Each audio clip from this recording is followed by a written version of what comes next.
سارے وظائف جو آپ کر سکتے ہیں وہ ضرور کریں. بہرحال بعض اوقات کسی کی مجبوری ایسی ہو سکتی ہے کہ اسے آفس کی مجبوریوں کی وجہ سے یا اپنے کاروبار کی مصروفیت کی وجہ سے یا بچوں کی دیکھ بھال کی وجہ سے ہماری اسلامی بہنوں کو ٹائم نہ ملے، یا بعض اوقات صحت بھی اجازت نہیں دے رہی ہوتی. تو سیم یہی سوال سیدنا علی بن ابی طالب رضی اللہ تعالیٰ عنہ علیہ السلام کی بڑی بہن تھی سیدہ ام ہانی سلام اللہ علیہا، جو نبی علیہ السلام کی کزن لگتی ہیں، مولا علی کی بڑی بہن ہے اور ایجڈ خاتون تھی، نبی علیہ السلام کی بہن ہی لگتی تھی، تو آپ ان کے پاس چلے جایا کرتے تھے. تو یہ حدیث سنن نسائی الکبریٰ کے اندر موجود ہے. ہم نے بلو کارڈ کے اندر اس حدیث کا ریفرنس بھی دیا ہوا ہے. پہلے میں ان کارڈز کے بارے میں آپ کو بتا دوں، یہ 2 کارڈز ہمارے ہیں جو ہم نے شروع میں جن کارڈز کو پرنٹ کیا تھا، جو آپ ڈاک میں منگوا بھی سکتے ہیں. ایک بلو کارڈ ہے اور ایک ہے گرین کارڈ. بلو کارڈ جو ہے وہ پیچھے سے مجھے دیں، یہاں تو نہیں رکھے ہوئے، 2 کارڈ دے دیں. بلو کارڈ جو ہے وہ صبح و شام کے اذکار ہیں، اور گرین کارڈ جو ہے وہ فرض نماز کے بعد کے اذکار ہیں. ان کے میں نے بڑی حکمت کے ساتھ کلر کوڈنگ کی ہوئی ہے. یہ بلو کارڈ ہے، یہ آپ کو پی ڈی ایف اس کا ahlsunnatpak.com سے آپ ڈاؤن لوڈ کر سکتے ہیں. ایپ بھی بنی ہوئی ہے، ہارڈ کاپی بھی ہماری اکیڈمی سے آپ منگوا سکتے ہیں. فون صبح 9 سے لے کے 5 بجے تک آن ہوتا ہے. +92 کے کوڈ کے ساتھ 3215900162 032159000162. بلو کارڈ میں حکمت ہے. آپ بتا، بلو کارڈ دنیا کا ایک بلو کارڈ ہے، وہ ہے یو کے میں ورک پرمٹ کو بلو کارڈ کہتے ہیں. یہ آخرت کا بلو کارڈ ہے، صبح شام کے سنت اذکار اکثر بخاری مسلم سے. دوسرا کارڈ ہے یہ گرین کارڈ، آخرت کا. دنیا کا بھی گرین کارڈ ہوتا ہے، وہ تو سب کو ہی پتا ہے، امریکن نیشنلٹی. یہ آخرت کا گرین کارڈ، فرض نماز کے بعد سنت اذکار. پھر میں نے ایک مختصر کارڈ بھی بلو کارڈ میں سے نکالا، یہ اورنج کارڈ. جادو ٹونا، وبائی امراض، قدرتی حادثات سے بچنے کے سنت وظائف. یہ سب آپ کو پی ڈی ایف فارم میں اویلیبل ہیں، فریلی آپ ڈاؤن لوڈ کر کے. اس میں صرف 5 اذکار ڈالے تھے. جو بلو کارڈ پورا نہیں پڑھ سکتا کم از کم یہ پڑھ لیں، تو اس کے لیے اس معاملے میں انشاءاللہ تعالی آسانی ہو جائے گی. تو یہ تینوں کارڈ جو ہے نا جی، کوشش تو کریں کہ یہ کارڈ روزانہ آپ لوگ پڑھیں، آپ کے لیے بینیفیشری ہوں گے انشاءاللہ تعالی. بل سنن نسائی الکبریٰ کی طرف آئیں، وہ جو حدیث میں بیان کر رہا ہوں. ترمذی میں بھی روایت موجود ہے، لیکن ترمذی والی روایت جو ہے نا کمزور ہے. صحیح سند اس کی سنن نسائی الکبریٰ کے اندر ہے. ہمارے بلو کارڈ میں 19 نمبر کے اوپر یہ وظیفہ ہے. انٹرنیشنل نمبر کے مطابق 10680 10680 نمبر حدیث ہے. سیدہ ام ہانی کہتی ہیں یا رسول اللہ میں بوڑھی ہو گئی ہوں، لمبے وظیفے مجھ سے کوئی نہیں ہوتے، مجھے کوئی ایک وظیفہ ایسا بتا دیں جو میں کر لوں میرے لیے کفایت کرے. سر جو وظیفہ پھر لیا ہے نا مولا علی کی بہن نے، وہ ایسا وظیفہ ہے کہ مجھے ابھی تک اتنا تگڑا اور کوئی وظیفہ نہیں احادیث میں نظر آیا جس کی اتنی فضیلت ہو. آپ علیہ السلام نے فرمایا 100 دفعہ روزانہ سبحان اللہ پڑھ لیا کرو، تمہیں 100 غلام آزاد کرنے کا ثواب ملے گا. سر روزہ اگر آپ توڑ بیٹھیں تو ایک غلام آزاد کرنا پڑتا ہے، تو 100 روزوں سے بھی کے برابر یہ آپ سمجھ لیں. 100 دفعہ الحمدللہ پڑھ لیا کرو، تمہیں 100 گھوڑے اللہ کی راہ میں جہاد کے لیے بھیجنے کا ثواب ملے گا. 100 دفعہ اللہ اکبر پڑھ لیا کرو، تمہیں 100 اونٹ اللہ کی راہ میں بھیجنے کا، قربان کرنے کا، نہر کرنے کا ثواب ملے گا. 100 اونٹ، سر ایک اونٹ کی قیمت آلموسٹ 2-2.5 لاکھ روپے، کروڑوں روپے کا وظیفہ ہے جی. یہ ملینز آف ڈالرز کا یہ وظیفہ ہے فری میں. اور 100 دفعہ لا الہ الا اللہ پڑھ لیا کرو، یہ زمین و آسمان کے درمیان جتنا فاصلہ ہے اس کو ثواب سے بھر دے گا. سر لا الہ الا اللہ کے پھر برابری کون کر سکتا ہے؟ وہ حدیث بطاقہ ہے نا، کاغذ کے پرزے والی حدیث جامع ترمذی میں، کہ ایک شخص کے 99 دفاتر گناہوں کے کھولے جائیں گے اور نامہ اعمال تل رہا ہوگا تو اللہ تعالیٰ فرمائے گا میں کسی کے ساتھ ناانصافی نہیں کرتا. دوسری طرف ایک کاغذ کا ٹکڑا ڈالا جائے گا جس پہ لا الہ الا اللہ لکھا ہوگا. وہ شخص کہے گا یہ ایک ٹکڑا کیا کر سکتا ہے، بس وہ رکھنے کی دیر ہوگی وہ پڑھنا بھاری ہو جائے گا. اللہ کے نام سے تو وزنی کوئی چیز نہیں ہو سکتی. اسے کہتے ہیں کاغذ کے پرزے والی حدیث. اس کے لیے جنت کا حکم ہو جائے گا. لا الہ الا اللہ کا مقابلہ نہیں ہے. تو یہ 4 وظیفے ہیں، سبحان اللہ، الحمدللہ، اللہ اکبر، لا الہ الا اللہ. یہ اتنا محبوب وظیفہ ہے کہ جو سنن ابی داؤد میں، جامع ترمذی میں صلاۃ و تسبیح والی حدیث ہے، اس میں 300 دفعہ کون سے کلمات پڑھے جاتے ہیں؟ یہی سبحان اللہ والحمدللہ ولا الہ الا اللہ واللہ اکبر. بس اتنا ہی پڑھنا ہوتا ہے. یہ ولا حول ولا قوت الا باللہ کی حدیثیں الگ سے ہیں، لیکن صلاۃ و تسبیح میں اتنا ہی پڑھنا ہوتا ہے، 4 کلمات. حتیٰ کہ صحیح مسلم میں حدیث ہے، نبی علیہ السلام نے فرمایا یہ 4 کلمات مجھے ہر اس چیز سے بڑھ کر محبوب ہیں جن پہ سورج طلوع ہوتا ہے. یعنی دنیا اور جو کچھ دنیا کے اندر ہے اس سے بڑھ کر مجھے یہ چیز محبوب ہے کہ میں یہ 4 کلمات کہہ لوں، سبحان اللہ والحمدللہ ولا الہ الا اللہ واللہ اکبر. اور صحیح مسلم کی ایک اور حدیث ہے کہ نبی علیہ السلام نے فرمایا اللہ تعالیٰ کو اس سے بڑھ کر کوئی اور کلمات محبوب نہیں ہے. اور یہ حصہ بخاری میں بھی ہے اس کا، اور اس میں اللہ تعالیٰ کی طرف سے کوئی پابندی نہیں ہے، تم ان کی ترتیب بھی بدل سکتے ہو. یعنی سبحان اللہ کے بعد آپ اللہ اکبر پڑھ لیں، پھر لا الہ الا اللہ، کوئی فرق نہیں ہے. یہ ایک اوپن چیز ہے. آپ یوں بھی کر سکتے ہیں کہ پہلے 100 دفعہ پڑھ لیں سبحان اللہ سبحان اللہ سبحان اللہ، الحمدللہ الحمدللہ الحمدللہ، اللہ اکبر، کیونکہ را کو پھر لام سے ملائیں گے، اللہ اکبر اللہ اکبر اللہ اکبر، لا الہ الا اللہ لا الہ الا اللہ لا الہ الا اللہ. اور یوں بھی پڑھ سکتے ہیں، وہ زیادہ بہتر ہے، سبحان اللہ والحمدللہ ولا الہ الا اللہ واللہ اکبر. کیونکہ اکبر پہ وقف کریں گے، ورنہ یہ سبحان اللہ تو الحمدللہ ہی پڑھ نہیں سکتے آپ، کیونکہ الحمدللہ الحمدللہ بنے گا کانٹینیوس، جیسے اللہ اکبر اللہ اکبر اللہ اکبر بنتا ہے. تو وقف کرنا پڑے گا سوائے سبحان اللہ کے. سبحان اللہ یہ تو پڑھ سکتے ہیں، لیکن الحمدللہ کو الحمدللہ الحمدللہ وقف کرنا پڑے گا. اللہ اکبر اگر ملائیں گے تو اللہ اکبر اللہ اکبر، را کو لام سے، تو اس کی بجائے اتنی مشکل میں نہ پڑھیں، سبحان اللہ والحمدللہ ولا الہ الا اللہ واللہ اکبر. ایک تسبیح پڑھ لے، 4 وظیفے 100 دفعہ ہو جائیں گے، کیونکہ نبی علیہ السلام نے اجازت دے دی ہے نا، آگے پیچھے دائیں بائیں کچھ بھی کر سکتے ہو. اور یہ ترتیب تو صلاۃ و تسبیح میں موجود ہے. نبی علیہ السلام نے کلمات پڑھے بھی ہیں.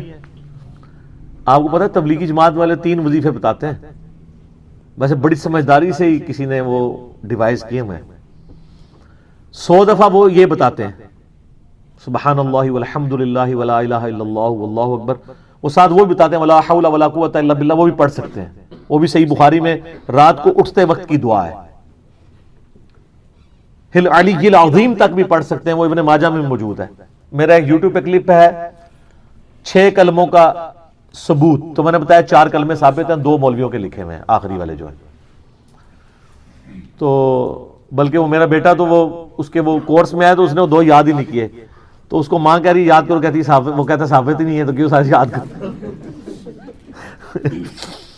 ہم ریکویسٹ کریں گے، ہمارے پاس بھی وہ کورس اسلامیات کا جو ہے نا اس کو ریویو کرنے کے لیے بھیجا ہوا ہے ہماری اکیڈمی میں انہوں نے، تو ہم اس میں ان کو ریکویسٹ کریں گے کہ یہ آخری 2 کلمے نکال دیں، پہلے 4 کلمے ثابت ہیں. وہ تو ثابت ہی نہیں ہے تو خام خواہ لوگوں کو آپ رٹا رہے ہیں. الٹا جن لوگوں کی شادی ہونے والی ہوتی ہے وہ بیچارے ٹینشن میں پڑے ہوتے ہیں 6 کلمے یاد کرنے کے، حالانکہ کلمے کے ساتھ تو کوئی تعلق ہی نہیں اس کے. تو یہ جو صلاۃ و تسبیح کے اندر بھی پڑھا جاتا ہے، لیکن اس میں لا حول ولا قوت الا باللہ نہیں. وہ تو لادہ سے بخاری مسلم میں حدیث ہے کہ جنت کے خزانوں میں سے ایک خزانہ ہے لا حول ولا قوت الا باللہ. تو آپ پڑھنا چاہتے ہیں ضرور پڑھیں. اس میں وظیفے کے طور پہ آپ پوری تسبیح اس کی پڑھ لیں بے شک. تو تبلیغ جماعت والے یہ بتاتے ہیں 100 دفعہ درود شریف بتاتے ہیں اور 100 دفعہ استغفار بتاتے ہیں. تو بہت انٹلیکچوئل چیز ہے.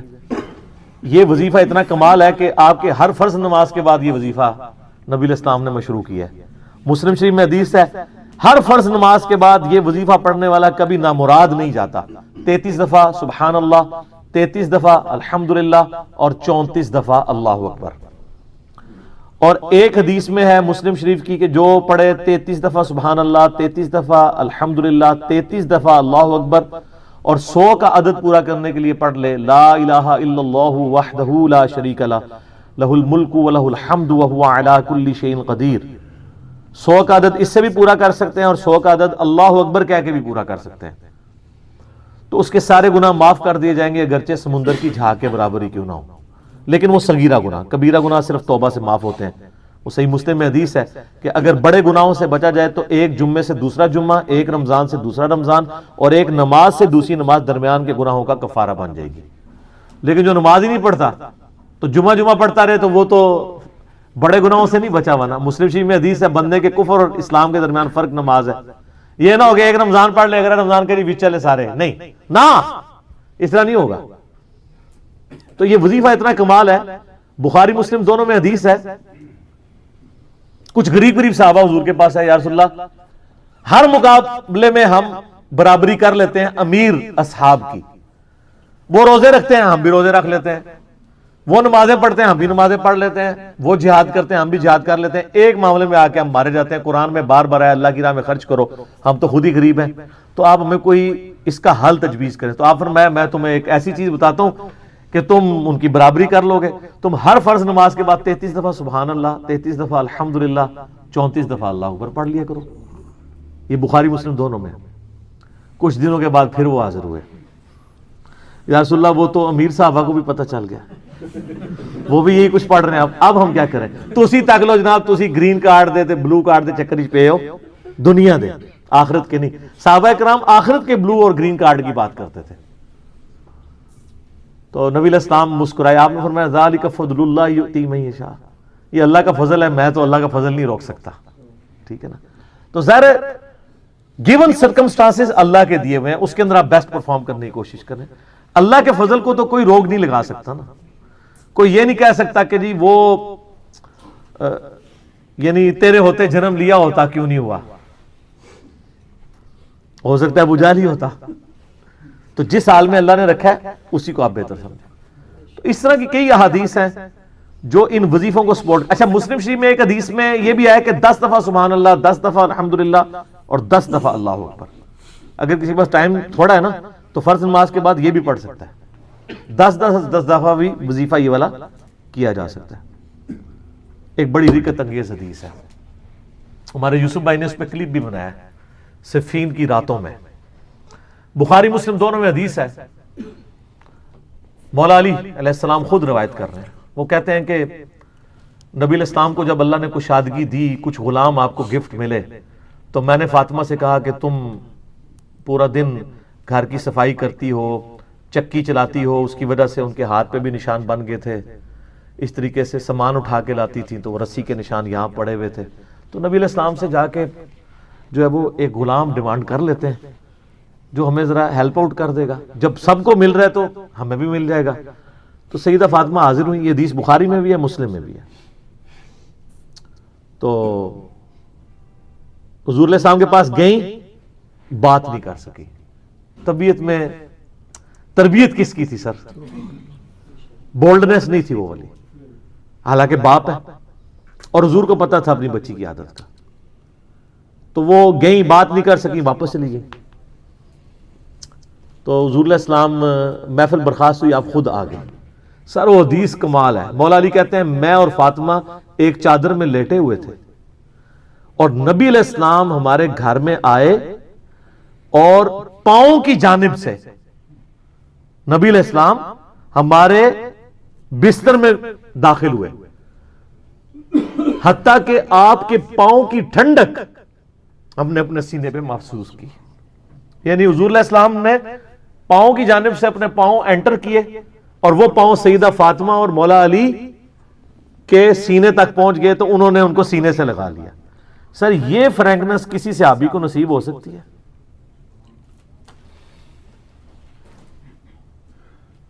تو آپ نے فرمایا وہ فاطمہ تم آئی تھی، کوئی کام تھا؟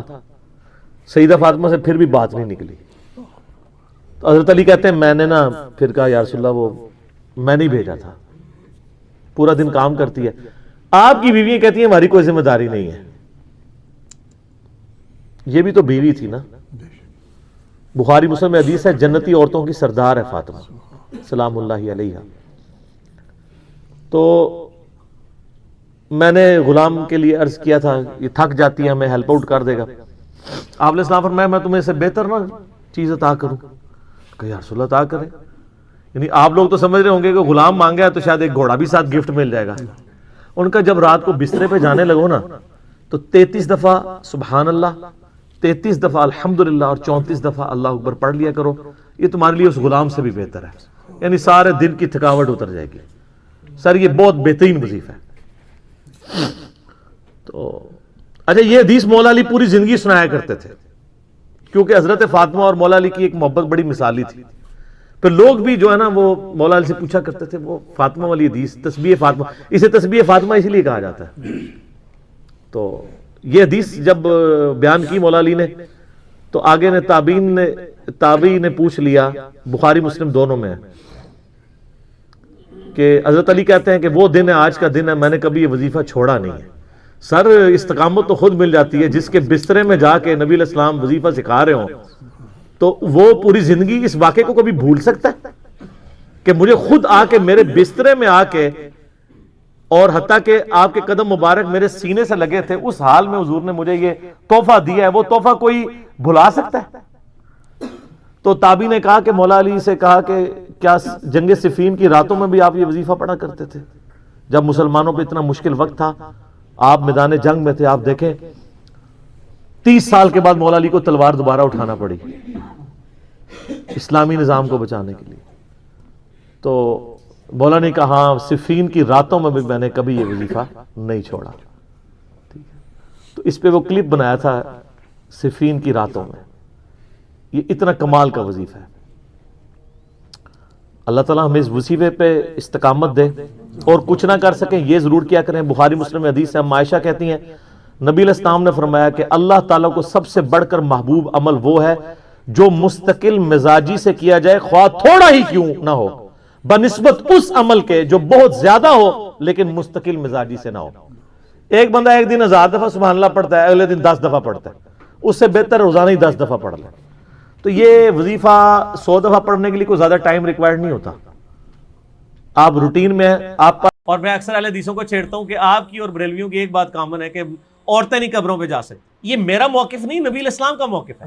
صحیح مسلم میں حدیث ہے, آپ صلی اللہ علیہ وآلہ وسلم نے فرمایا, اس میں میرا ایک ریسرچ پیپر بھی ہے, رسول اللہ صلی اللہ علیہ وآلہ وسلم کی آخری وصیت ہے, ریسرچ پیپر نمبر 1. اس میں نے قبروں پہ حاضری کے حوالے سے ہر چیز ایڈریس کر دی ہے. اسی میں آپ کو حدیث بھی مل جائے گی صحیح مسلم کی, انٹرنیشنل نمبر کے مطابق 2259 ہے. آپ صلی اللہ علیہ وآلہ وسلم نے فرمایا میں تمہیں قبروں کی زیارت سے منع کرتا تھا لیکن اب میں تمہیں حکم دیتا ہوں کہ قبروں پہ جاؤ تاکہ آخرت کی یاد آئے. ٹھیک ہوگا جی. اور اس کے علاوہ بھی صحیح مسلم میں 2256 نمبر حدیث ہے کہ آپ صلی اللہ علیہ وآلہ وسلم نے, اوپر تلے 8-10 حدیثیں ہیں, یہ بھی صحیح مسلم میں. اما عائشہ کہتی ہیں ایک رات آپ میرے ساتھ لیٹے ہوئے تھے, رات کا کچھ حصہ گزر گیا تو آپ صلی اللہ علیہ وآلہ وسلم اپنے مبارک بسترے سے اٹھے, بقیع غرقد قبرستان چلے گئے اور آپ نے 3 دفعہ یوں ہاتھ اٹھا کے وہاں دعا کی اور پھر واپس آئے. کہتے ہیں میں پیچھے پیچھے گئی لیکن میں بھی پہلے ہی واپس آ کے بسترے پہ لیٹ گئی تاکہ نبی علیہ السلام کو نہ پتہ چلے, سانس پھولا ہوا تھا. آپ نے فرمایا کہ اے عائشہ تم نے گمان کیا کہ اللہ اور اس کا رسول تم سے خیانت کریں گے, یعنی تم نے یہ سمجھا میں کسی اور بیوی کے پاس چلا گیا ہوں. تو اے عائشہ مجھے سچ سچ بتاؤ تم کیا میرے پیچھے آئی تھی, اور اگر تم نہیں بتاؤ گی تو مجھے اللہ تو بتا ہی دے گا. اے علم غیب بھی کلیئر ہو گیا, اللہ تو مجھے بتا ہی دے گا. تو انہوں نے کہا یا رسول اللہ میں گئی تھی. تو فرمایا کہ میں جب لیٹا تو جبرائیل علیہ السلام کو اللہ تعالیٰ نے میرے پاس بھیجا اور انہوں نے کہا کہ اللہ تعالیٰ فرماتا ہے کہ آپ اہل بقیع کے لیے دعائیں مغفرت کریں. تو میں رات کو اٹھ کے قبرستان گیا اور 3 دفعہ ہاتھ اٹھا کے دعا کی. سیدہ عائشہ نے پوچھا یا رسول اللہ جب میں جاؤں یا ہم لوگ قبرستان جائیں تو ہم کیا دعا کریں؟ تو آپ صلی اللہ علیہ وآلہ وسلم نے دعا تعلیم فرمائی, السلام علیکم اہل الدیار من المؤمنین والمسلمین وَإِنَّا إِن شَاءَ اللَّهُ بِكُمْ لَلَاحِقُونَ نسأل اللہ لنا ولکم العافیہ، تم پر سلامتی ہو اے مومنین اور مسلمین، مرد و عورت اس قبرستان میں جو دفن ہو، ہم ہمارے اپنے لیے اور تمہارے لیے اللہ سے عافیت کا سوال کرتے ہیں، اور ہم بھی مر کے تمہارے پاس ہی آنے والے ہیں۔ یہ دعا صحیح مسلم کے اندر موجود ہے۔ سیدہ عائشہ کو آپ نے یہ تعلیم فرمائی، انہوں نے کہا کہ میں کیا پڑھوں، تو آپ نے فرمایا تم یہ پڑھنا۔ اس سے کیا پتہ چلا کہ عورتیں قبرستان جا سکتی ہیں۔ لہذا یہ سعودیہ والوں نے جو بقیہ غرقت قبرستان کے بعد لکھ کے لگایا عورتوں کی حاضری منع، یہ بالکل خلاف سنت ہے، اور وہ عورتوں کو نہیں جانے دیتے قبرستان۔ غلط ہے، غلط کام کوئی بھی کرے غلط ہے۔ کیوں؟ نہ میں وہابی نہ میں بابی، میں ہوں مسلم علمی کتابی۔ نہ یہ بابوں کی بات ہوگی نہ وہابی سو کارڈ بات ہوگی، یہ علمی کتابی بات ہوگی۔ اور اما عائشہ رضی اللہ تعالی عنہا باقاعدہ اپنے بھائی کی قبر پہ گئیں، جامعہ ترمذی میں صحیح سند کے ساتھ ہے، عبد الرحمن بن ابی بکر ان کی قبر پہ گئیں، وہاں پہ جا کے اشعار بھی پڑھے، اور امام ترمذی ایک حدیث لے کے آئے کہ نبی علیہ السلام نے لعنت فرمائی ہے ان عورتوں پر جو زوار القبور کرتی ہیں، کثرت سے قبرستان جاتی ہیں۔ پھر ساتھ ہی امام ترمذی نے لکھا اس حدیث کے اندر، یہ ساری حدیثیں آپ کو مشکات کی پہلی جلد میں نا قبروں کی زیارت والے چیپٹر میں مل جائیں گی کمبائنڈ فارم میں۔ امام ترمذی نے لکھا یہ حدیث منسوخ ہے، کیونکہ جب آپ نے عام اجازت دے دی کہ قبروں پہ جاؤ آخرت کی یاد آئے تو یہ حدیث منسوخ ہوگی۔ اور زوار القبور سے مراد ہے کثرت سے، اگر کبھی کبھار عورت چلی جائے تو جائز ہے، لیکن مزاروں پہ نہیں، قبروں پہ۔ مزاروں پہ تو مرد بھی نہیں جا سکتے، کیونکہ مزار تو نبی علیہ السلام کی مخالفت میں بنائے گئے ہیں۔ صحیح مسلم میں حدیث ہے، تمہیں منع کرتا ہوں قبروں پر عمارتیں بنانے سے، قبروں کو پکا کرنے پہ، ان سے بیٹھنے سے۔ یہ صحیح مسلم کے اندر حدیث موجود ہے انٹرنیشنل نمبر کے مطابق 2245۔ باقی آپ میرا قبریں، مزارات، گنبد خضرا یہ لکھیں یوٹیوب پہ، میرے کلپ کئی ایک کلپ کھل جائیں گے، ماشاءاللہ لاکھوں لوگوں نے وہ کلپ دیکھے ہیں، گنبد خضرا والا کلپ، یہ ساری چیزیں۔ تو عورتیں قبرستان جا سکتی ہیں، اور قبرستان پہ آپ ہاتھ اٹھا کے دعا بھی کر سکتے ہیں۔ آپ قبر والے سے نہیں مانگ رہے، اللہ سے مانگ رہے ہیں، قبلہ رخ ہو کے ہاتھ اٹھائیں۔ نبی علیہ السلام نے مسلم شریف میں 10 حدیث ہیں، ہاتھ اٹھا کے دعا کی، اللہ سے کی، اس کے بعد چہرے پہ ہاتھ بھی پھیریں۔ المستدرک الحاکم میں صحیح سند کے ساتھ ہے، تمہارا رب حیا فرماتا ہے اس شخص سے جو ہاتھ اٹھا کے دعا کرے کہ اسے محروم لٹائے۔ یہ ابو داؤد میں بھی ہے، وہ روایت کمزور ہے، مستدرک کی روایت صحیح ہے کہ اور نماز کے بعد بھی آپ اپنی انڈیویجول دعا ہاتھ اٹھا کے کریں، یہ افضل ہے۔ اس کے بعد چہرے پہ ہاتھ پھیرنا بھی نہ صرف سنت ہے بلکہ اجماع امت ہے۔ یہ تو سعودیہ کے چند مولویوں نے یہ کام شروع کیے ہیں، اور وہ کہتے ہیں کہ جناب چہرے پہ ہاتھ پھیرنا ثابت نہیں ہے۔ ابو داؤد میں ضعیف روایت ہے کہ نبی علیہ السلام پھیرتے تھے، لیکن امام بخاری کی کتاب ہے الادب المفرد، اس میں انٹرنیشنل نمبر کے مطابق 609 نمبر اثر ہے کہ عبداللہ ابن زبیر اور عبداللہ بن عمر رضی اللہ تعالی عنہما یہ دونوں دعا کے بعد اپنے چہرے پر ہاتھ پھیرا کرتے تھے، اور عملی تواتر ہے، پوری امت پھیرتی ہے۔ یہ تو حدیث سے بڑی دلیل ہے، جب ساری امت یہ کام کر رہی ہوگی تو حدیث سے تو دلیل کی ضرورت ہی نہیں ہے، کوئی اختلاف نہیں ہے۔ یہ سعودی والوں نے خام خواہ ایک اختلاف کھڑا کر دیا ہے، لیکن پاکستان میں جو اہل حدیث ہیں انہوں نے جو نماز نبوی چھاپی ہے دارالاسلام والوں نے، انہوں نے یہی روایت لکھی 609 الادب المفرد کی، اور کہا ہے کہ بالکل یہ صحیح ہے، سنت ہے، چہرے پہ ہاتھ پھیر سکتے ہیں۔ بلکہ میں آپ کو شغل کی بات بتاؤں، سعودیہ سے کوئی چند سال پہلے کی بات ہے، ایک بھائی نے مجھے کہا ہمارے ایک شیخ ہیں یہاں پہ سعودیہ میں، مدینہ یونیورسٹی، ام القریٰ یونیورسٹی، مکہ میں بھی ہمارے اسٹوڈنٹس ویڈیوز کے اعتبار سے جو ہیں وہ سنتے ہیں، تو انہوں نے کہا کہ مجھے وہ حدیث بھیجے، میں نے عربی ورڈنگ اس کی بھیجی۔ شیخ زبیر صاحب نے مشکات کی دوسری جلد میں دعا والے چیپٹر کے جو حدیث ہے نا ابو داؤد والی کہ نبی علیہ السلام چہرے پہ ہاتھ پھیرتے تھے، اس کے نیچے لکھا ضعیف ہے، لیکن ساتھ ہی فٹ نوٹ پہ لکھا صحیح سند ہے عبداللہ بن عمر اور عبداللہ بن زبیر سے کہ وہ چہرے پہ ہاتھ پھیرتے تھے، اور وہ روایت بالکل صحیح ہے اور بخاری کی صحت کے اوپر صحیح ہے۔ تو جب ان کو حدیث بتائی انہوں نے کہا نہیں یہ تو ضعیف ہے، اس میں فلاں راوی ضعیف ہے۔ میں نے مکتبۃ الشاملہ میں اس راوی سے صحیح بخاری میں 12 روایتیں نکالی اسی سند کے اوپر، اور اس کو کہا کہ یہ اس کو پرنٹ نکال کے دے مولوی کو، اس کو کہا بخاری کی بھی 12 حدیثیں ضعیف ثابت کا ہے، اسی سند پہ الادب المفرد پہ ہے چہرے پہ ہاتھ پھیرنے والی۔ تو مولوی تو پتہ ہے تو ضدی ہوتا ہے، منیا نہیں لیکن ٹھپیا گیا، لال رومال والا خاموش ہو گیا، کہنا ہے کون اتھو کٹ کے بھیجتا ہے؟ ایک بندہ ہے تھے اللہ نے چھڑیا ہے جو نہ وہابی ہے نہ بابی ہے، نہ میں وہابی نہ میں بابی، میں ہوں مسلم علمی کتابی، علمی کتابی۔ اگلا سوال تو اس میں کور ہو گیا جی، کور ہو گیا، چلیں یہ کرامت ہو گئی۔ علی بھائی آپ الحمدللہ آپ ہمیشہ آیات اور حدیث کے ریفرنسز دیتے ہیں، مگر کبھی کبھی ان کے انٹرنیشنل نمبر نہیں بتاتے. برائے مہربانی آپ لوڈنگ سے پہلے ویڈیو میں ہی ایڈ کر دیا کریں تو آسانی ہوگی، یا کوئی بک بتا دیا کریں. بک تو میں ہمیشہ بتاتا ہوں کہ یہ آج تک میں نے کبھی حدیث کی کتاب کے نام کے بغیر نہیں بتائی. ایک بک ہے تو یہ مشکات شریف، آپ 3 جلدوں میں ڈاؤن لوڈ کر لیں ahlsunnatpak.com سے.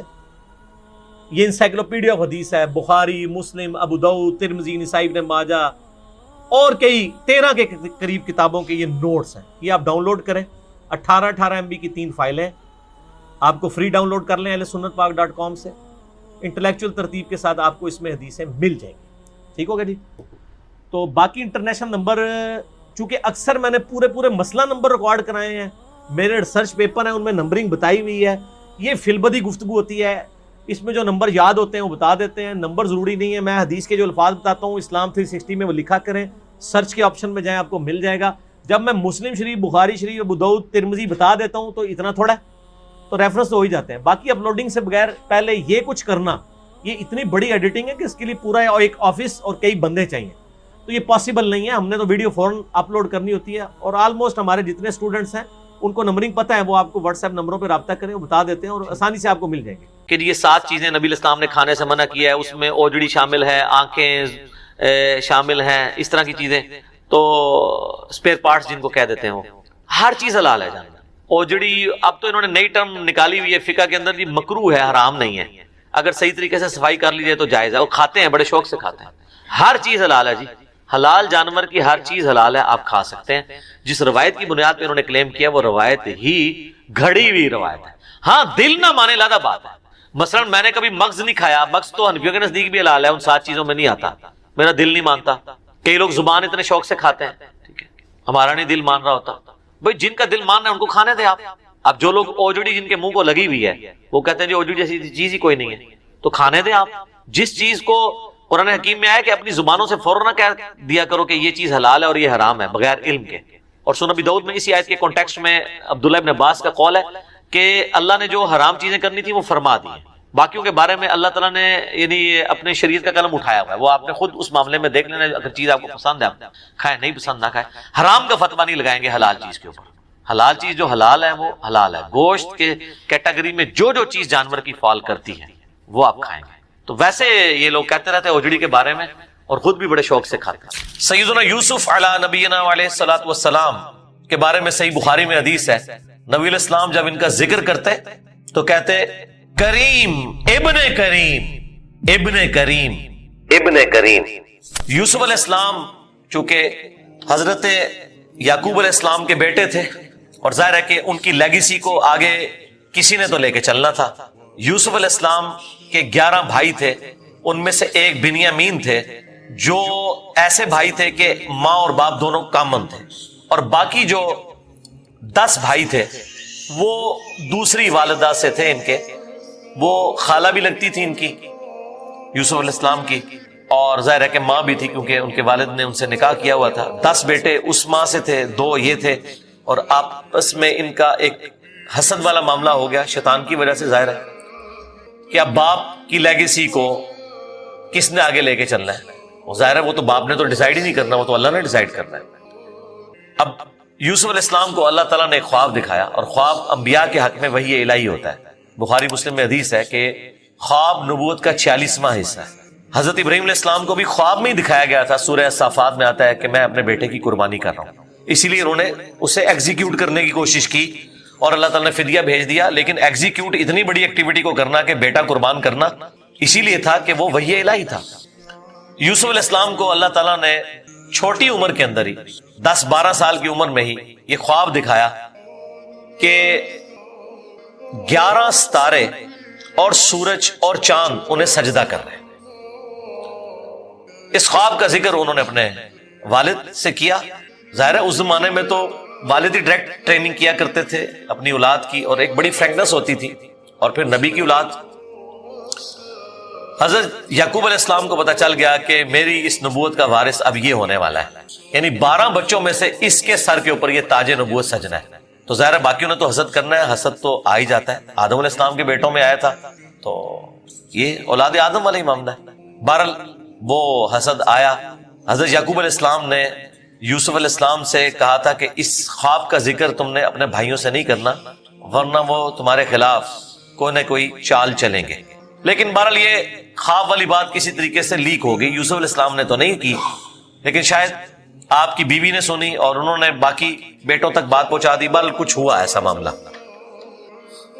اور ان کو اس اعتبار سے بھی اشارے مل گئے کہ یوسف علیہ السلام کے ساتھ زیادہ برتاؤ ایکسٹرا آرڈنری کرتے تھے یعقوب علیہ السلام, کیونکہ انہیں پتا تھا کہ یہ اللہ کے پیغمبر ہے اور انہوں نے اس توحید کی دعوت کو میرے بعد آگے لے کر چلنا ہے. حضرت یعقوب علیہ السلام کے جو باقی بیٹے تھے 10, 11واں تو خیر وہ چھوٹا تھا, وہ ان کا چھوٹا بھائی تھا, اس کے ساتھ تو مسئلہ کوئی نہیں تھا. وہ 10 بیٹوں نے اپنے باپ سے کہا کہ ہم دیکھتے ہیں کہ آپ بڑے پوزیسو ہیں یوسف کے معاملے میں, اسے آپ ہمارے ساتھ بھیجیں, یہ بھی ہمارے ساتھ کھیلا کودا کرے. جب ہم اپنے جانوروں کو چرانے کے لیے لے جاتے ہیں تو اس کو بھی ساتھ لے جائیں گے, تھوڑی اس کی بھی آؤٹنگ ہو جائے گی. تو حضرت یعقوب علیہ السلام کو یہ بات کلک کر گئی کہ یہ کچھ کرنا چاہتے ہیں. ان کو تو اندازہ ہی نہیں تھا کہ اتنی بڑی آزمائش ان کا انتظار کر رہی ہے. یار 40 سال کی جدائی آپ امیجن کریں, اور قرآن میں آیا کہ وہ نابینا ہو گئے تھے رو رو کے, اس تکلیف سے وہ گزرے. تو انہوں نے کہا کہ مجھے خطرہ ہے کہ تم یوسف کو صحیح طریقے سے دیکھ بھال اس کی نہیں کرو گے, کیئر لیس ہو جاؤ گے, چھوٹا بچہ ہے, کوئی بھیڑیا اس پہ حملہ آور نہ ہو جائے.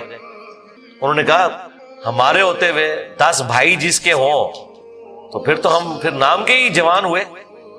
بہرحال وہ تقدیر میں لکھا تھا, ایسا تو ہونا تھا. یوسف علیہ السلام نے وہاں پہنچنا ہی تھا جہاں اللہ تعالیٰ نے انہیں اتنا بڑا منصب عطا کرنا تھا.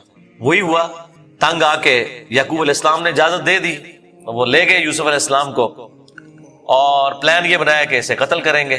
لیکن ایک بھائی تھا جو آڑے آ گیا, اس نے کہا قتل نہ کرو, ہے تو ہمارا بھائی, ہم اسے کسی کنویں میں ڈال دیتے ہیں. اور ان زمانوں میں جو قافلے گزرا کرتے تھے وہ کنویں پہ پانی کے لیے رکتے تھے, تو ہو سکتا ہے کہ کوئی نکالے تو یہ اس کے ساتھ ہی چلا جائے, جان چھوٹ جائے, قتل نہ کرو. اور اس میں وہ یہ بھی کہتے ہیں کہ ہم اس وقت تو یہ ایکٹیویٹی کرتے ہیں, پھر بعد میں اللہ سے توبہ مانگ لیں گے, اللہ تعالیٰ بڑا بخشنے والا مہربان ہے, جو کچھ بھی ہے تیرے محبوب کی امت سے. یہ بھی قرآن میں نقل ہوا ہے, وہی سیم مینٹالٹی آگے چل رہی ہے, بعد میں نیک بن جائیں گے. اور انہوں نے ڈرامہ بازی یہ کی کہ یوسف علیہ السلام کے کرتے کے اوپر کسی بھیڑیے کا خون مال لیا اور کہا کہ ہم تو اسے سامان کے پاس چھوڑ کے گئے تھے, پیچھے سے بھیڑیا آیا اور یوسف کو کھا گیا اور یہ اس کی قمیض ہے. عشاء کے وقت روتے ہوئے آئے, رات کے وقت قرآن کے الفاظ ہیں. حضرت یعقوب علیہ السلام کو سمجھ آ گئی کہ یہ میری آزمائش شروع ہو گئی ہے, کیونکہ توحید ایک ننگی تلوار ہے. انہیں سمجھ آ گئی تھی کہ میں نے اپنے بیٹے سے جو اتنی شدید محبت رکھی ہے نا, اللہ تعالیٰ مخلوق کی محبت کو برداشت نہیں کرتا, ایٹ لیسٹ ایک پیغمبر کے دل میں اس ایکسٹریم لیول کے اوپر جا کر. تو میری آزمائش شروع ہو گئی اب. تو انہوں نے کوئی بحث نہیں کی, انہوں نے کہا میں صبر کروں گا جو کچھ ہوا. ان کو پتا تھا کہ یہ اب اللہ کا فیصلہ ہے, کرنے سے کچھ نہیں ہونا. جو کوئی تھوڑی بہت کوشش کی وہ کی, انہیں اینڈ پہ ان کا میں اب صبر ہی کروں گا, جو اللہ اس کے لیے فیصلہ کرے. وہی ہوا, ایک قافلہ وہاں سے گزر رہا تھا, انہوں نے پانی کے لیے ڈول ڈالا اور یوسف علیہ السلام کو اللہ تعالیٰ نے قرآن میں آیا کہ یوسف کو ہم نے تسلی دی کہ ایک دن آئے گا کہ تم اپنے بھائیوں کو بتا دو گے جو انہوں نے یہ غلطی کی تھی, ہم تمہیں سرخرو کریں گے. بہرحال ابھی تو تمہارے لیے طے ہو گیا. اور ظاہر جبرائیل علیہ السلام آنا شروع ہو گئے چھوٹی عمر میں ان کے پاس, ان کی تسلی کے لیے. اسی لیے ڈھارس بندی, انہوں نے پانی کے لیے ڈول ڈالا, یوسف علیہ السلام نے وہ پکڑا اور باہر نکل آئے. اور بھائی جو ہیں چھپ کے یہ منظر دیکھ رہے تھے, انہوں نے کہا یہ نہ ہو یہ پھر واپس آ جائے. انہوں نے چند ٹکوں کے عوض, چند دراہم کے عوض بیچ دیا, کہا یہ ہمارا غلام تھا تو بھاگ کے آئے, یہ ہمارا غلام ہے, اور جان چھڑائی اس طریقے سے. یوسف علیہ السلام بھی چپ کر کے چلے گئے, انہیں پتا تھا کہ میرے لیے فیصلہ ہو چکا ہے. اور کس تکلیف سے وہ مصر تک پہنچے, اور وہاں پہ غلاموں کا بازار لگتا تھا وہاں بیچنے کے لیے, عبرانی غلام, اور پڑھنا لکھنا بھی جانتے تھے, ذہین بہت تھے. تو عزیز مصر وہاں سے گزر رہا تھا, یعنی آپ سمجھ لیں بادشاہ کے بعد جو سیکنڈ پوسٹ ہوتی ہے.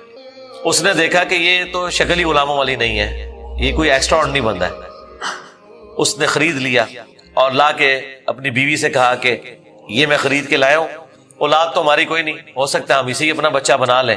اور یوں یوسف علیہ السلام کہاں دور دراز کے شام کے علاقے جو سویلائزڈ بھی نہیں تھا, بھیڑ بکریاں چرانے والے بدو لوگوں میں سے اٹھ کے اس وقت کی سب سے سویلائزڈ حکومت مصر کی فرعونوں کی حکومت. آج تک آپ یہ اہرام مصر گیزا کے جو ہے پیرامڈز یہ دیکھ رہے ہیں, یہ ان لوگوں نے تعمیر کیے ہوئے ہیں. وہاں پہنچ کے, اور قرآن کے الفاظ ہیں کہ ہم نے یوں اس کے لیے معاملہ آسان کر دیا کہ وہ عزیز مصر کی تربیت میں رہے اور علم حاصل کرے. ظاہر ہے کہ وہ کتنی بڑی بڑی میٹنگز ہوتی ہوں گی جس میں میٹنگ کا ارینجمنٹ کرنا, کھانے پینے کا ارینجمنٹ کرنا, اور ایک خادم کی حیثیت سے باتیں بھی سنتے ہوں گے. یوں اللہ تعالیٰ نے ان کی لرننگ کروائی اور یوں وہ جوانی کی عمر کو پہنچ گئے. اب عزیز مصر کی جو بیوی تھی, ظاہر ہے کہ وہ ادھر کا جو ماحول تھا ایک بے حیائی کا, اس کا وہ شکار تھی. وہ صرف وہ نہیں تھی, باقی عورتیں بھی تھیں. اس کی قسمت مری ہوئی تھی اس اعتبار سے کہ آزمائش سب سے پہلے اس پہ پڑی. یوسف علیہ السلام کو اللہ تعالیٰ نے حسن دیا ہوا تھا تو وہ ان پہ فریفتہ ہو گئی, اور اس نے کوشش کی کہ انہیں برائی پر آمادہ کرے. دروازے بند کر دیے, قرآن کے الفاظ ہیں, برائی کی طرف بلایا. پہلے بلایا تو کسی اور کام سے تھا, اور اللہ تعالیٰ نے قرآن میں کہا کہ اس عورت نے یوسف کا قصد کیا. یوسف بھی قصد کر لیتا اگر اپنے رب کی نشانی نہ دیکھ لیتا, برہان.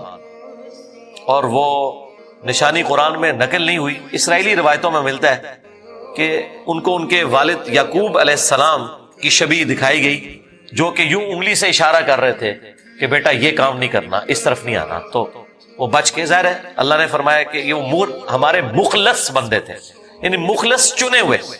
ایک لفظ ہے مخلص جو اخلاص شو کرتا ہے. ہم مخلص ہونے کی کوشش کرتے ہیں, لیکن مخلص پیغمبر ہوتے ہیں جنہیں اللہ اپنے لیے خالص کر لیتا ہے. اللہ نے کہا ہم نے بچایا, یعنی انبیاء بھی جو بچتے ہیں نا برائیوں سے, وہ اللہ کی مدد کی وجہ سے. بہرحال اس تکلیف سے وہ گزرے. خبر لیک ہو گئی, کیونکہ جب اس نے قصد کیا تو یوسف علیہ السلام بھاگے. اللہ تعالیٰ نے معجزانہ طور پر وہ دروازے کھول دیے, اور یہ سین جس طریقے سے انہوں نے فلمایا ہے پہنچا دیا جی انہوں نے اس جگہ پہ, اس فلم کے اندر ایران والوں نے. بہرحال قرآن کے الفاظ ہیں, جب وہ دروازے کے اوپر پہنچے تو وہاں سے عزیز مصر آ گیا, اور پیچھے عورت بھی ہے, تو اسے بھی شک پڑ گیا. وہاں پہ کوئی سیانہ بندہ تھا جس نے کہا کہ یہ دیکھو کہ اگر یوسف کی قمیض آگے سے پھٹی ہوئی ہے تو یوسف جو ہے وہ مجرم ہے, اور اگر یہ پیچھے سے پھٹی ہوئی ہے تو پھر وہ عورت مجرم ہے. کیونکہ یوسف علیہ السلام بھاگے تھے, اس نے پیچھے دوڑ لگائی ان کو پکڑنے کے لیے, تو پیچھے سے قمیض پھٹی ہوئی تھی اور وہ پیچھے سے پھٹی نکلی. ایران والوں نے فلم میں یہ فلمایا کہ وہ ایک شیرخوار بچہ بول اٹھا, لیکن یہ دور کی بات ہے. اگر یہ واقعہ ہوا ہوتا تو سارے کے سارے یوسف علیہ السلام کو اسی وقت نہ مان لیتے کہ یہ تو کوئی عام انسان نہیں ہے. مجھے لگتا ہے کوئی سمجھدار آدمی تھا جس نے یہ مشورہ دیا, اور یہ لاجیکل بھی تھا. تو عزیز مصر کو پتہ چل گیا کہ اس عورت کی چال ہے. پھر بھی وہ باز نہیں آئی. جب اس کی خبر لیک ہوئی تو اس نے کہا میری تو دم کٹ گئی ہے, میں اب ساری عورتوں کی دم کٹواؤں گی. اس نے وہ جتنی بڑے اشرافیہ وہاں مصر کا تھا ان ساری عورتوں کو دعوت پہ بلایا, اور سب کے ہاتھ میں ایک ایک چھری دے دی, قرآن کے الفاظ ہیں, اور ایک ایک سیف دیا, اور یوسف علیہ السلام کو کہا کہ ان عورتوں کے سامنے آؤ. تو قرآن کے الفاظ ہیں کہ جب یوسف علیہ السلام ان کے سامنے آئے تو عورتوں نے بے خیالی میں وہ کاٹتے ہوئے سیب کو اپنی انگلیاں بھی کاٹ لی. کاٹنے سے مراد یہ نہیں کہ وہ کٹ کے علیحدہ ہوگی, مراد یہ کہ اس پہ تھوڑا بہت زخم آیا. یہ اتنا نہیں ہے کہ وہ انگلیاں ٹوٹ ٹوٹ کے کوئی علیحدہ ہوگی تھی, یا کوئی ساری عورتوں نے یہ سب کچھ کر لیا. ڈاکٹر سار صاحب نے اس کی اچھی توجیہ بیان کی ہے کہ ہو سکتا ہے کہ کسی عورت کی انگلی زخمی ہو, اور یوسف علیہ السلام جو کہ غلام تھے وہ اس کی طرف متوجہ ہوں کہ میں اس کو پٹی کر دوں یا اس کے لیے کچھ ارینجمنٹ کروں, تو باقی عورتوں نے یوسف علیہ السلام کو اپنی طرف اٹریکٹ کرنے کے لیے جان بوجھ کے خود ہی اپنی انگلی کاٹی ہو کہ تاکہ وہ متوجہ ہو. کوئی بہرحال اس طرح کا سلسلہ ہوا ایک ایکسٹرا آرڈنری. اور جب یہ حالت ہوئی تو اس نے پھر کہا کہ ہاں یہ تھا جس کے لیے تم مجھے بات کر رہی تھی, تم لوگ بھی تو اس میں گرفتار ہو گئے. اور پھر اس کی ڈٹائی ہے, اس نے کہا کہ میں اسے برائی کی طرف بلا رہی ہوں, اگر اس نے یہ میری بات نہ مانی تو میں اسے جیل میں ڈلوا دوں. تو یوسف علیہ السلام نے دعا کی کہ یا اللہ مجھے جیل قبول ہے اس برائی کے عوض کہ میں تیرا مجرم بنوں. دیکھیں کوئی گناہ بھی نہیں کیا, برائی سے بچے ہیں. ہم ہوں تو ہم کہ ہمیں انعام ملے, وہ کہہ رہے ہیں مجھے انعام میں جیل مل جائے کہ میں ان کے شر سے بچ جاؤں. بہرحال پھر وہ بہانہ کر کے ان عورتوں نے جھوٹے الزامات لگا کے یوسف علیہ السلام کو جیل میں ڈلوا دیا. یوسف علیہ السلام بھی راضی تھے, ٹھیک ہے چلے گئے. آلموسٹ 9 سے 10 سال تک وہ جیل میں رہے, اور وہ جیل کا جو انہوں نے سین فلمایا ہے وہ بندہ دیکھ نہیں سکتا. جو وہاں پہ کس پرسی کی حالت تھی بال انہوں نے گزاری, لیکن آپ کے اخلاق سے متاثر ہو کے دعوت توحید بھی وہاں پہ پہنچی. اور اسی دوران 2 ایسے قیدی تھے کہ ان دونوں نے الگ الگ خواب دیکھے, اور انہوں نے یوسف علیہ السلام سے کہا کہ آپ اچھے بھلے معلوم ہوتے ہیں، اگر آپ تعبیر بتا سکتے ہیں. ان کا میں اس کی تعبیر جو بتاؤں گا وہ تعویل ہوگی، پھر وہ مقدر ہو جائے گی. اور وہ خواب انہوں نے اپنا بیان کیا. ایک نے خواب یہ بیان کیا کہ میں نے یہ دیکھا کہ میں اپنے رب یعنی اپنے اس بادشاہ کو شراب نچوڑ کے دے رہا ہوں. دونوں کے قتل کے فتوے جاری ہو چکے ہوئے تھے. تو یوسف علیہ السلام نے اسے کہا کہ تم عنقریب چھوٹ جاؤ گے. دوسرے نے دیکھا کہ میرے سر کے اوپر روٹیوں کا ایک ٹوکرا ہے اور اس سے جانور پرندے کھا رہے ہیں، تو ان کا تم سولی دیے جاؤ گے اور تمہاری لاش سے جانور کھائیں گے. اور وہی ہوا. اور قرآن کے الفاظ ہیں کہ جسے نجات ملنے والی تھی اسے یوسف علیہ السلام نے کہا کہ جب تم چھوٹ جاؤ تو اپنے بادشاہ سے میرا ذکر کرنا کہ میرے ساتھ یہ زیادتی ہوئی ہے. لیکن قرآن کے الفاظ ہیں کہ شیطان نے وہ ذکر بھلا دیا. ظاہر ہے اللہ نے تو کوئی اور ہی فیصلہ کیا ہوا تھا. اور یوں آلموسٹ 9 سے 10 سال ان کے جیل میں کٹ گئے، یہاں تک کہ اس بادشاہ کا جو بیٹا ہے وہ تخت نشین ہوا اور اس نے خواب دیکھا. ظاہر بادشاہ کو اللہ تعالیٰ اس طرح کے خواب دکھایا کرتا تھا. مخلوقات کو دیکھنے کی ذمہ داری اللہ تعالیٰ نے بادشاہوں کے اوپر ہی رکھی ہوئی ہے جو ان کے انڈر رعایا ہے، کہ 7 دبلی پتلی گائے جو ہیں وہ نیل سے نکل کے 7 موٹی گایوں کو کھا رہی ہیں، اور 7 خشک بالیاں ہیں اور 7 جو ہیں وہ ہری بالیاں ہیں. اب یہ بڑا ایک ایکسٹراڈنری خواب تھا. اس نے اپنے وہ سارے تعبیر بتانے والے بلائے، سب کے سب عاجز آ گئے. تو وہ جو چھوٹ چکا تھا ایک قیدی، وہ بادشاہ کا بڑا قریبی تھا جو اسے شراب بنا کے دیتا تھا، اسے یاد آیا کہ ہاں ایک شخص قید میں ہے. اور یاد کب آیا؟ دیکھیں 9-10 سال کے بعد. اس نے کہا میں ایک ایسے شخص کو جانتا ہوں کہ جو آپ کو اس کی تعبیر بتائے گا. تو وہ بادشاہ نے کہا ٹھیک ہے اسے لے آؤ یہاں پہ. یوسف علیہ السلام نے تعبیر بتا دی جو باقی معبر نہیں بتا سکے. بادشاہ کو بھی لگا یہ تعبیر اسی طریقے سے کہ 7 خوشحالی کے سال آئیں گے اور اس کے بعد 7 سال آئیں گے 7 ایئرز قحط سالی کے، جس میں آپ یہ والا غلہ جو سٹور کیا ہوگا وہ استعمال کریں گے اور پھر اس کے بعد بارش ہوگی. 7 سال تک بارش نہیں ہوگی. اور ان 7 سالوں کے لیے آپ نے اپنی وہ والی گندم سنبھال کے رکھنی ہے جو ان خوشحالی کے 7 سالوں میں خوب پیداوار ہوگی. تو بادشاہ نے کہا انہیں بلا کے لاؤ. انہوں نے کہا نہیں، پہلے میرا وہ مسئلہ حل کریں جو میرے اوپر الزامات لگا کے ان عورتوں نے اندر کیا. پھر بہرحال وہ معاملہ بھی سیٹل ہوا.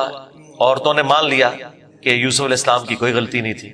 پھر یوسف علیہ السلام عزت کے ساتھ لائے گئے بادشاہ کے پاس اور انہوں نے خود کہا کہ مجھے وزیر خوراک بنا دیں، میں امین بھی ہوں اور ان معاملات کو ہینڈل بھی کر سکتا ہوں. پھر انہوں نے جس طریقے سے ان معاملات کو ہینڈل کیا اور کہا کہ آپ نے گندم کے دانوں کو بالیوں سے باہر نہیں نکالنا. یہ سٹوریج کا طریقہ بھی یوسف علیہ السلام کو اللہ تعالیٰ نے سکھایا.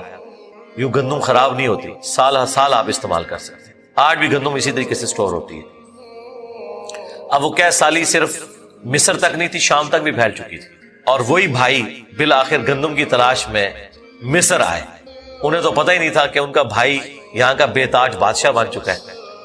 یوسف علیہ السلام نے انہیں پہچان لیا. ان تو سوچے نہیں تھا کہ یہ سب کچھ ہوا. کوئی اس وقت انٹرنیٹ کوئی اس طرح کی تو چیز ہے ہی نہیں تھی. تو یوسف علیہ السلام نے انہیں غلہ دیا اونٹ بھر کے، اور جاتے ہوئے خادمین کو کہا کہ ان کی جمع پونجی بھی آپ نے ان کے اسی سامان کے اندر رکھ دینی ہے تاکہ یہ متاثر ہوں اور اگلی دفعہ پھر آئیں. اور پھر ان سے انٹرویو کیا تو انہوں نے کہا ہمارے تو اس طرح بھائی ہیں، ایک بھائی ہے وہ ہمارے والد صاحب تو اس کو اپنے سے جدا نہیں ہونے دیتے. اس کے اندر وہ اپنے اس بیٹے کو تلاش کرتے ہیں جسے بھیڑیا کھا گیا تھا، اور وہ بیٹا سامنے تھا. یوسف علیہ السلام کے بارے میں اللہ تعالیٰ فرماتا ہے کہ یوسف علیہ السلام یہ باتیں سن رہے تھے اور دل ہی دل میں کہہ رہے تھے کہ تم ظالم ہو، لیکن اللہ کی طرف سے اجازت نہیں تھی. ان کا اچھا پھر تم دیکھ رہے ہو اس بھائی کا بھی سامان میں تمہیں دیتا ہوں، اگلی بار اس بھائی کو ساتھ لے کے آؤ گے ورنہ میں تمہیں سامان نہیں دوں گا. ظاہر ہے کسی بہانے سے تو بلانا تھا نا. اور واپس جب پہنچے انہوں نے دیکھا یہ تو اتنا فیاض بادشاہ ہے، اس نے تو ہماری وہ جمع پونجی جو بھی تھا، کوئی کاٹن لے کے گئے تھے، اس وقت تو بارٹر سسٹم ہوتا تھا نا، وہ واپس کر دی ہے. تو اپنے والد سے کہا کہ آپ اپنا وہ بیٹا بھی بھیجیں، وہ تو بڑا اچھا بادشاہ ہے. ان کا نا ایک دفعہ تم اسی کے بھائی کو لے گئے تھے وہ واپس نہیں آیا، اس کو تو میں اب الگ نہیں کروں گا. ان کا ابا جی پھر بھوکے ہی مریں گے. آپ کون سے شیخ عبد القادر جیلانی ہے کہ آپ نگاہ مار کے یہ کچھ کر لیں؟ ہاں تو اور کیا، گندم کے لیے انبیاء ان کی اولادیں. اور یہ تو ہمیں سکھاتے ہیں کہ جی بڑے سے بڑا غوث قطب ابدال کسی صحابی کے پاؤں کی خاک بلکہ گھوڑے کے قدموں کی خاک نہیں ہے. تو قرآن میں تو کچھ اور ہی مل رہا ہے. اب بڑی فاقے آ رہے ہیں کہ کیا کریں. ان کا ٹھیک ہے بس دوسرا بھی اب دیتا ہوں. اور پھر اس میں انہوں نے ایک جملہ بولا کہ قریب ہے کہ اللہ تعالیٰ مجھے میرا یوسف بھی واپس کر دے. انہیں پتا چل گیا کہ ابھی بھی میری آزمائش باقی ہے. میں نے یوسف کو بنیامین میں تلاش کرنا شروع کر دیا تھا, ابھی بھی وہ والی کامل توحید جو اللہ کو ریکوائرڈ ہے نا, جو پیغمبر سے ریکوائرڈ ہے, ایکسٹرا آرڈنری, والذین آمنوا اشد حبا للہ, اس کا بھی اعلیٰ ترین درجہ. تو انہوں نے کہا بہرحال مجھ سے پکا عہد کرو کہ اس بھائی کو واپس لے کے آؤ گے یہاں تک کہ سارے قتل ہو جاؤ, پھر تو معافی ہے, ادروائز تم لوگ زندہ واپس آئے اور اس کو نہ لائے میں تمہیں معاف نہیں کروں گا. ان کا جی ابا جی عہد کرتے ہیں جی, میں فکر ہو جائے آپ, ایسے ہی ہوگا. لے گئے. اب وہاں تو یوسف علیہ السلام نے پلان کیا تھا, جاتے ہی انہوں نے بنیامین کو تو اپنے پاس بلا کے کہا کہ میں تیرا وہ گمشدہ بھائی یوسف ہوں, بلکہ ان کی نظر میں تو وہ سمجھ لیں فوت ہی ہو چکے تھے, اور کہا کہ اپنے بھائیوں کو نہیں بتانا تم نے, میں ایک طریقے سے تمہیں یہاں روکوں گا کیونکہ بادشاہ کے قانون میں تمہیں روک نہیں سکتا.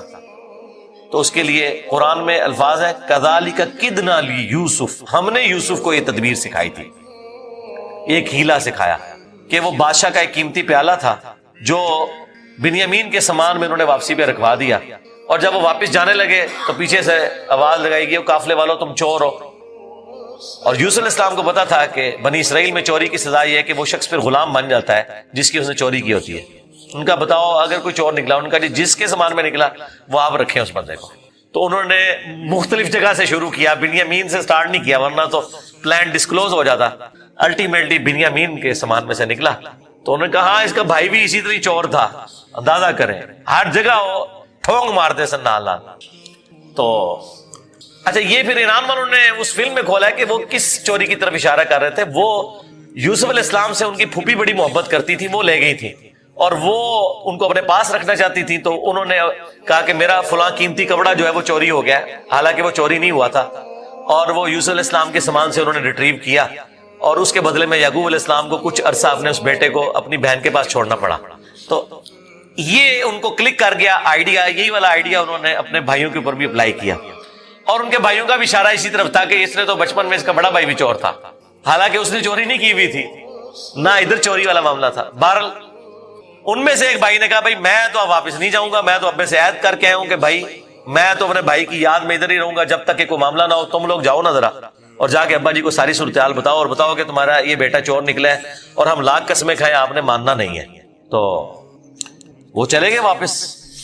پھر حضرت یعقوب علیہ السلام نے ایک خط روانہ کیا, ریکویسٹ بھیجی عزیز مصر کو. انہیں تو نہیں پتا تھا کہ ان کا بیٹا ہی ہے, اور وہ بڑے دردناک انداز میں انہوں نے اس فلم میں فلمایا ہے. الٹیمیٹلی جب وہ اگلی دفعہ واپس آئے, انہوں نے کہا ہمارے ابا جی تو پہلے ہی نابینا ہو چکے ہیں, اب یہ دو جدائیاں کیسے برداشت کریں گے, آپ رحم کریں, ہم پہ ترس کھائیں. پھر یوسف علیہ السلام نے کہا کہ تمہیں یہ ساری باتیں اس وقت نہیں یاد آئی, تمہیں یاد بھی تم نے اپنے بھائی کے ساتھ کیا کیا تھا. تو وہ جب سٹوری انہوں نے بیان کرنی شروع کی تو انہیں پتا چل گیا کہ یہ وہی یوسف ہے. انہوں نے پوچھا آپ یوسف ہیں؟ ان کا ہاں, دیکھو اللہ نے مجھے کیا کچھ عطا کی ہے. اور انہوں نے کہا کہ ہمیں معاف کر دیں. انہوں نے کہا لا تثریب علیکم اليوم, آج کوئی گرفت نہیں ہے. شیطان نے یہ ہمارے درمیان جدائی ڈالی تھی, کیونکہ اتنے بڑے منصب تک پہنچنے کے لیے تکلیف بھی تو کاٹنی پڑتی ہے نا. حسین بننا کوئی سوکھا تو نہیں ہے, جنتی نوجوانوں کا سردار بننا ہے تو پھر قربانی تو دینی پڑے گی, اور انبیاء کو یہ پتا ہوتا ہے کہ قربانی سے گزر کے ہی آپ مقام حاصل کرتے ہیں. انہوں نے کہا کہ یہ میری قمیص لے جاؤ, اللہ تعالیٰ نے وحی کے ذریعے مجھے بتائی ہے یہ بات, جا کے میرے والد کی آنکھوں پہ ملو, اللہ تعالیٰ ان کی بینائی کو واپس کرے گا. اور یوں وہاں سے ایک قاصد نکلا, وہ کرتا لے کے یوسف علیہ السلام کا. قرآن کے الفاظ ہیں, حضرت یعقوب علیہ السلام کہتے ہیں کہ اگر تم مجھے مفند نہ سمجھو, کوئی المحند اور المفند, قرآن میں الفاظ ہیں یہ, یعنی یہ نہ سمجھو کہ میرا دماغ سٹھیا گیا ہے, تو مجھے تو یوسف کی خوشبو آ رہی ہے. اچھا یوسف کی خوشبو اس وقت نہیں آئی جب وہ بک کے جا رہے تھے, کیونکہ اللہ تعالیٰ نے پردہ ڈالا تھا. ادھر اللہ نے یوسف کی خوشبو, بہرحال وہی بشارت لے کے آیا, آنکھوں کو لگائی, بینائی واپس آ گئی, اور ساتھ خط آیا کہ اب آپ واپس آئیں, یہاں پہ میرے پاس آ جائیں اور بنی اسرائیل کو شفٹ کریں. وہ سارے ود فیملی وہاں شفٹ ہوئے. وہاں یوسف علیہ السلام آل نال تھے, انہوں نے ایک قطع زمین ان کو دیا, اور یوں بنی اسرائیل وہاں پہ آباد ہو گئے. اور پھر حکومتی لیول پہ رہے, یہاں تک کہ وہاں پہ ایک نیشنل موومنٹ غالب آئی اور ان کو غلام بنا لیا گیا, جو کسی زمانے میں بادشاہت انجوائے کر رہے تھے. اور پھر ان غلاموں میں اللہ تعالیٰ نے حضرت موسیٰ علیہ السلام کو مبعوث کیا اور فرعونیوں سے نجات دلوائی, ایک منجی اور ہادی بنا کے. اور پھر وہ جاتے ہوئے المستدل الحاکم میں آتا ہے, یوسف علیہ السلام نے وصیت کی تھی کہ جب کبھی بنی اسرائیل یہاں سے شفٹ ہو تو میری لاش بھی لے جانی ہے، پھر وہ لاش بھی لے گئے، اس پہ میری تفصیلی ویڈیو ریکارڈ ہے، آپ یوٹیوب پہ دیکھ سکتے ہیں۔ یہ پورے کا پورا ایک معاملہ تھا، اور پھر وہ آخر میں وہی ہوا کہ سجدہ تعظیمی کیا یوسف علیہ السلام کو ان کے بھائیوں نے اور ماں باپ نے۔ ان زمانوں میں سجدہ تعظیمی جائز تھا، جس طرح کہ آدم علیہ السلام کو فرشتوں نے کیا،